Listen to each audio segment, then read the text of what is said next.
તમે બધા કહેતા હતા કે તમે કડદા આંદોલન વિશે કંઈક બોલો, એટલે હું આજે આ વિડીયો બનાવું છું. તો જો હવે બોલ્યા, તમે શેર કરવો એ કે ન કરવો એ તમારી માથે છે. હવે કડદા આંદોલન છે ને મિત્રો, એ બોટાદમાં થયું. ક્યાં? બોટાદમાં. અને શું બોટાદ વિસ્તારના એક ખેડૂતોને જ આ તકલીફ હતી એવું નથી. આખા ગુજરાતમાં તમામ ખેડૂતોનો આ પ્રશ્ન છે અને બધી જગ્યાએ આવું થાય છે. પણ એ બધાનો અવાજ બનવાનું કામ બોટાદના ખેડૂતોએ કર્યું. હવે ઘણા લોકો એમ કહે છે કે એ ખેડૂતોને કે આ આમ આદમી પાર્ટીવાળાએ ભડકાવ્યા, એને ઉશ્કેર્યા અને એણે પરમિશન નહોતી લીધી, પરમિશન વગર મિટિંગ કરી અને એટલે પોલીસવાળાએ એમને ધોકાવ્યા. તો હવે તમે વિચાર કરો, સરકારની વિરુદ્ધમાં તમારે આંદોલન કરવું હોય તો સરકાર તમને પરમિશન આપે ખરા? તમે આ તો એ વાત થઈ કે ગાંધીજીને અંગ્રેજોની વિરુદ્ધમાં આંદોલન કરવું હોય તો અંગ્રેજો પાસે પરમિશન માંગવાની કે અમને આંદોલન કરવાની પરમિશન આપો તો અમે બધા ભેગા થઈને તમારી વિરુદ્ધમાં કાંઈક બોલવીએ. તો એ પરમિશન કોઈ દી વિરોધ પક્ષવાળાને મળે નહીં. એટલે અને આંદોલન અને સરકારની વિરુદ્ધમાં કાંઈ પણ કરવું હોય તો એમાં પરમિશનની ક્યાં જરૂર હતી? એ માણસોને અહીંયા ભેગા થયા પછી એ કાંઈ તોફાન કરે, કોઈ એવો કાંઈ કાંકરી ચાળો કરે કે કાંઈક આડાવડા થાય કે કાંઈ વાહન સળગાવે, તોફાન કરે, ત્યાર પછી પોલીસને એક્શન. આ તો ભેગા જ નહીં થવા દેવા, અહીંયા પહોંચવા જ ન દેવા. અને એ રીતની જે નીતિ અપનાવવામાં આવી એના હિસાબે અમુક ખેડૂતોએ પોતાના મગજ ઉપરથી કંટ્રોલ ગુમાવ્યો. જોકે ન ગુમાવવો જોઈએ. પોલીસ ગમે એટલી આપણને મારે ને તો આપણે માર ખાઈ લેવાનો હતો, પણ એ જે કાંઈ થયું એ ખોટું જ થયું, એ ન થવું જોઈએ. પણ એ થયા પછી હવે એમ કહે છે કે આ તો બધું તમે સરકારના દરેક નેતાઓના તમે ભાષણો સાંભળજો આના વિશે, તો તમને એવું સાંભળવા મળશે કે આ તો આમ આદમી પાર્ટીવાળાએ બધું કર્યું હતું અને એનું કારસ્તાન હતું, ખેડૂતને ભડકાવે છે.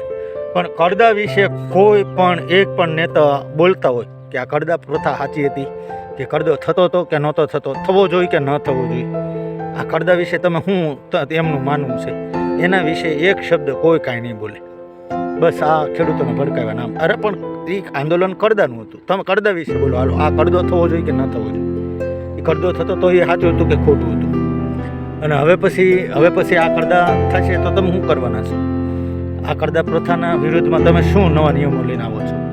એના વિશે કોઈને કાંઈ બોલવું નથી અને કોઈ કાંઈ બોલવા માંગતા નથી. બસ આમ આદમી પાર્ટીવાળાએ પણ તમે આમ આદમી પાર્ટીવાળાને તમે પોતે જ હીરો બનાવો છો.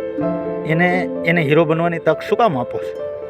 ભાજપે આવા પ્રશ્નો હોય ને, એ ભાજપે આમ આદમી પાર્ટીવાળા હાથમાં લે ને એ પહેલાં તેનું સોલ્યુશન લઈને, એટલે ભાઈ આ પડદો થાય છે, હા તમે સારું થયું, અમારા ધ્યાન દોર્યું, હવે પછી આ ન થવું જોઈએ, હાલો એનું સોલ્યુશન કરી નાખ્યું હોત તો ક્યાં કાંઈ આંદોલનનો સવાલ જ હતો.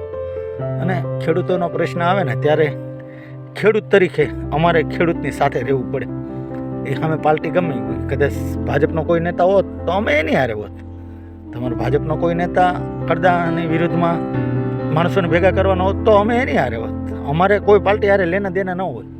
કોણ પાર્ટી અમારો પ્રશ્ન જે ઉઠાવે એ અમારો નેતા થઈ જાય. તો આમાં કડદા આંદોલનમાં એવું થયું છે કે કોઈ કડદા વિશે બોલવા હજી તૈયાર નથી. બોલો, હવે સરકાર ફરી ગઈ, મંત્રીમંડળ આખું બદલી ગયું, નવા મંત્રી આવી ગયા છે અને આપણે ભાવનગરનો શહેર જીતુભાઈ વાઘાણીના હાથમાં આ કૃષિ આવ્યું છે. તો આપણે આશા રાખીએ કે હવે એ જીતુભાઈ આના વિશે બે શબ્દ કદાચ કહે. અને એ તો પોતે ખેડૂતનો દીકરો છે અને એણે ખેતી કરેલી છે, એના ઘણા આપણે વિડીયો જોઈએ, ટ્રેક્ટર હાંકતા હોય, ખેતી કરતા હોય. એટલે ખેડૂતના શું પ્રશ્ન હોય છે એ પોતે અંદરથી જાણે છે. એટલે હવે એ કાંઈક બોલશે આના વિશે એવી આપણને બધાને આશા છે. અને આશા રાખીએ કે એકાદ 2 મહિનામાં આ જે મંત્રી બનવાનો જે ઉત્સાહ અને ઉત્સવ એ બધા પીડીઆરમાંથી એ બધા બહાર આવી જાય, એ પછી એ આના વિશે કાંઈક અભિયાન ઉપાડશે, ફરીને આવું ન થાય અને કાંઈક બોલશે તે એના વિશે એ આશા રાખીએ. જય હિન્દ, જય માતાજી. વિડીયો કેવો લાગ્યો, સાચું લાગ્યું હોય તો શેર કરજો અને યુટ્યુબમાં જોતા હો ને તો સબસ્ક્રાઈબ કરવાનું ભૂલતા નહીં. જય હિન્દ, જય માતાજી.